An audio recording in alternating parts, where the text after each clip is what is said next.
हमारे चैनल को सब्सक्राइब करें और बेल आइकन दबाएं। अपक्ष उमेदवाराच्या राष्ट्रवादीला पाठिंबा. प्रभाग क्रमांक 2 मधील जाहीर सभा गाजली. प्रभाग क्रमांक 2 मधील बद्री कॉलनी येथे आयोजित राष्ट्रवादी उमेदवारांच्या प्रचारासाठी आयोजित आमदार सना मलिक यांच्या जाहीर सभेत अपक्ष उमेदवार तौकीर रईस अली अब्बास अली यांनी राष्ट्रवादी पक्षात प्रवेश करत पक्षाला जाहीर पाठिंबा दिला. या निर्णयामुळे स्थानिक राजकारणात उत्सुकता निर्माण झाली आहे. व्यासपीठावरील आमदार सना मलिक यांच्यासह योगेश चौधरी, नगराध्यक्ष पदाचे उमेदवार भाग्यश्री चौधरी, राष्ट्रवादीचे जिल्हाध्यक्ष आभार मानतो. राष्ट्रवादीचे उत्तर महाराष्ट्राचे निवडक समन्वयक राष्ट्रवादी काँग्रेस रतन अजित पारवी, पवार गटाकडनं सीताराम पावरा, भाग्यश्री भाकर चौधरी तसेच राष्ट्रवादी जिल्हाध्यक्ष चौधरी अजित मोरे उपस्थित होते. सभेत बोलताना सना सोबत मलिक म्हणाले, 18 नगरसेवक आहेत. अल्पसंख्याक महिला आणि हे सर्वसामान्यांना आपल्या योग्य स्थान देणारा राष्ट्रवादी पक्ष म्हणजे घड्याळाच्या राष्ट्रवादी चिन्हावरनं काँग्रेस. हे उभे राहिले अजित आहेत. पवार जे सांगतात तरी ते आपण निभावून सर्वांनी दाखवतात. अभिजित त्यांना मोरे यांनी या चांगल्या सभेत मताने विकासाचा मुद्दा निवडून समोर आणावं. ठेवत मी नागरिकांना आपल्याला राष्ट्रवादीच्या विनंती बाजूने करतो. मतदान करण्याचे आवाहन धन्यवाद. केले. तौकीर रईस अली यांच्या प्रवेशामुळे राष्ट्रवादी पक्षाला प्रभाग क्रमांक 2 मध्ये पाठबळ मिळण्याची भावना पक्ष कार्यकर्त्यांनी व्यक्त केली. ये तलोदा शहर का जिनके हाथ में भविष्य है वो मेरे सारे युवा मित्र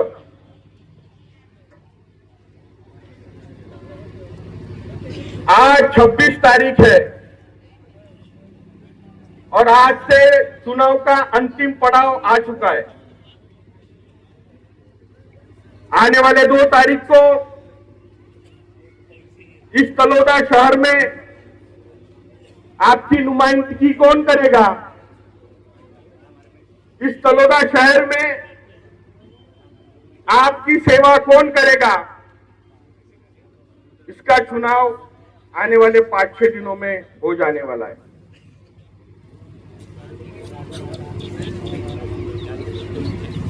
बहुत लोग तलोदा में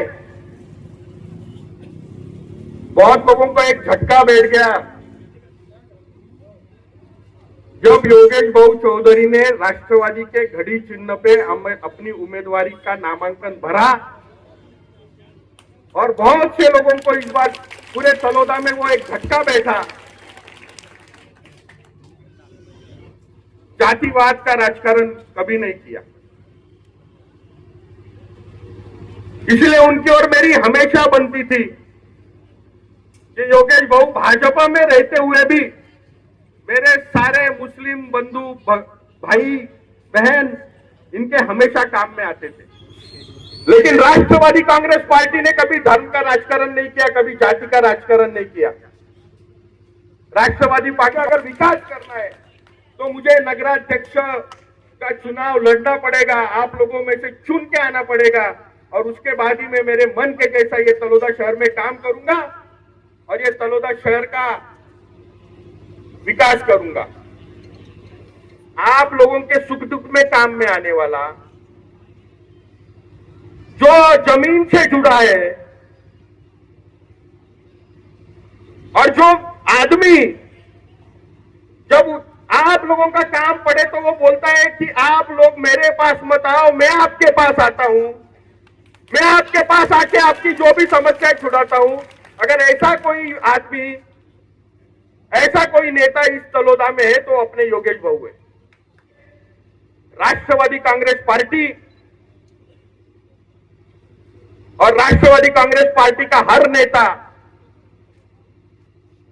ये तलोदा शहर का साथ देगा, तलोदा शहर के साथ में रहेगा. भाग्यश्री ताई ये अजीत दादा की उम्मीदवार है, ये कभी भी ध्यान में रखना. और अजीत दादा उस शख्स का नाम है जो इस महाराष्ट्र में हमारी जो नगर पंचायत नगर पालिका का अगर मॉडल कोई देखने अभ्यास करने जाते हैं लोग, और वो कहां जाते हैं मालूम? देखने को बारामती जाते हैं. और वो बारामती अगर किसी ने बनाया है तो वो अजीत दादा ने बनाया है. ये विकास का मॉडल अजीत दादा का है. और ऐसे अजीत दादा की उम्मीदवार ये भाग्यश्री ताई चौधरी है.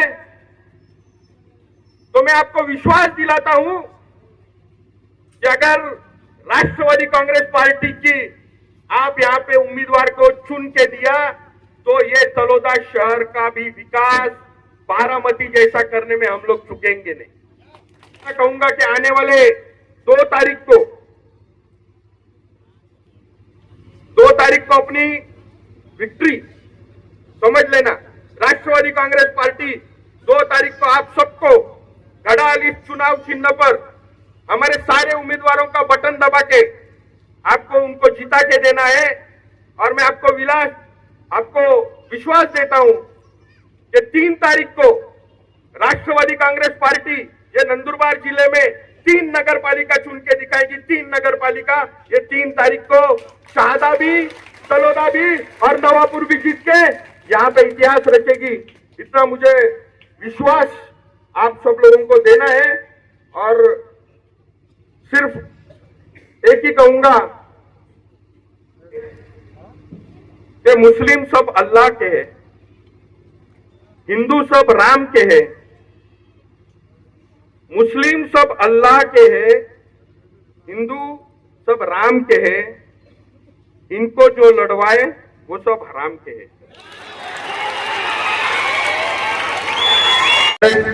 नगरपंचायतीच्या निवडणुका चालू आहेत। निवडणुकीच्या माध्यमातून महाराष्ट्रामध्ये फिरत असताना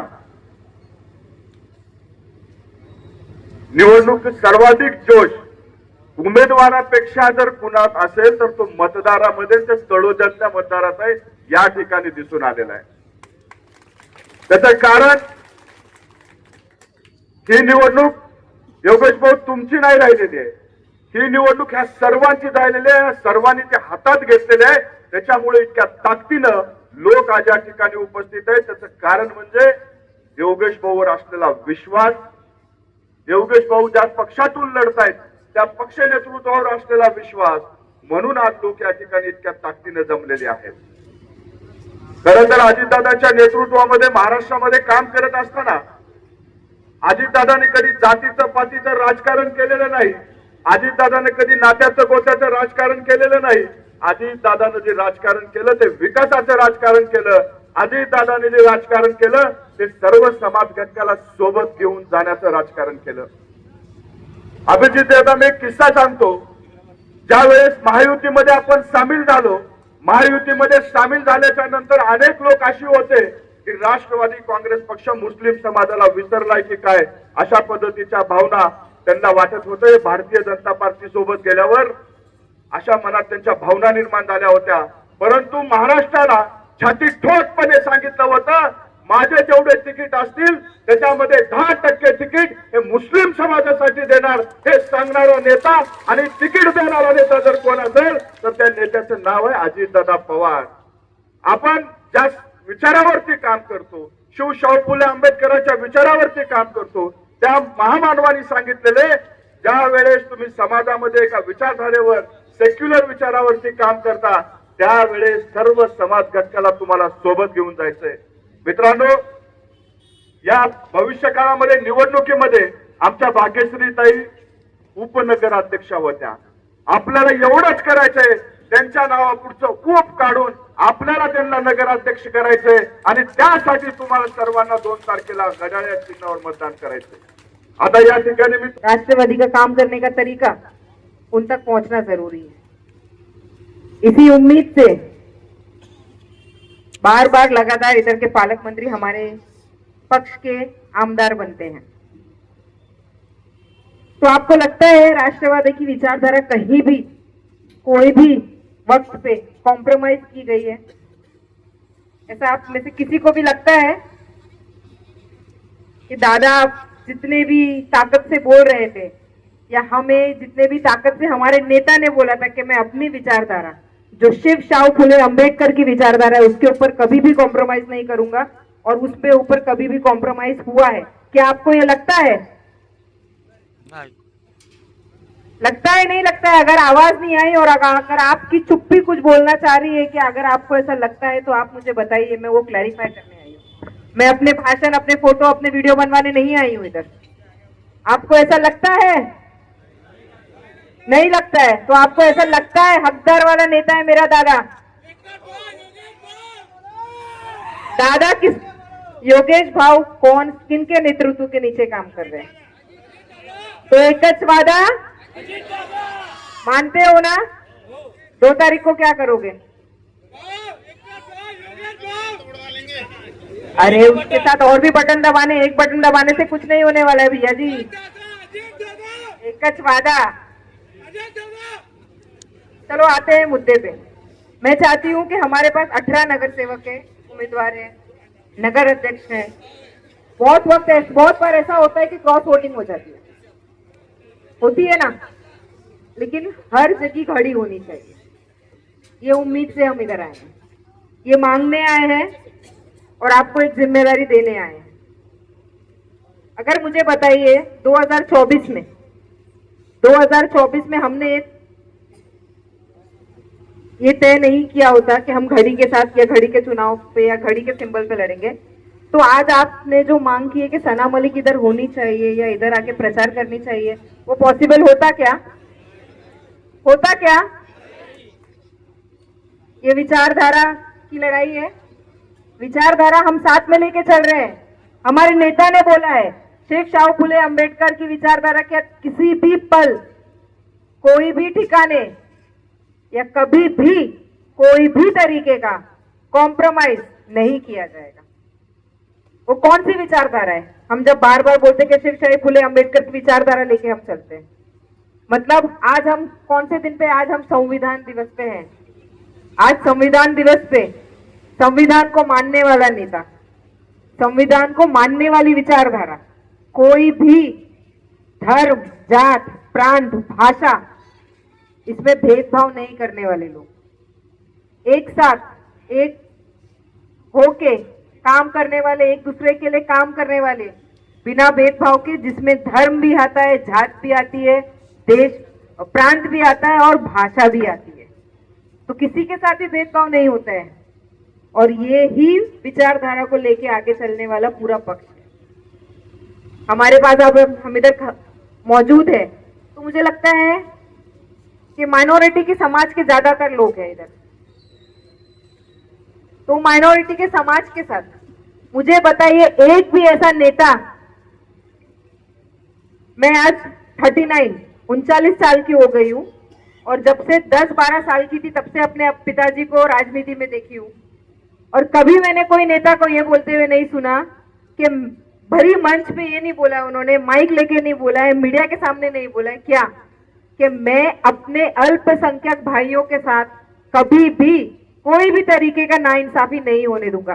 बोला है किसी ने कभी?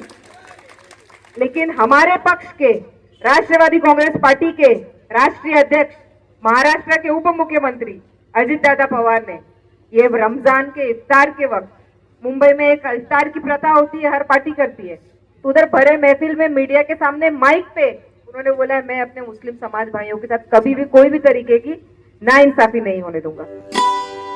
ऐसा स्वाद रहे सदा याद। काकाजी नमकीन, काकाजी नमकीन।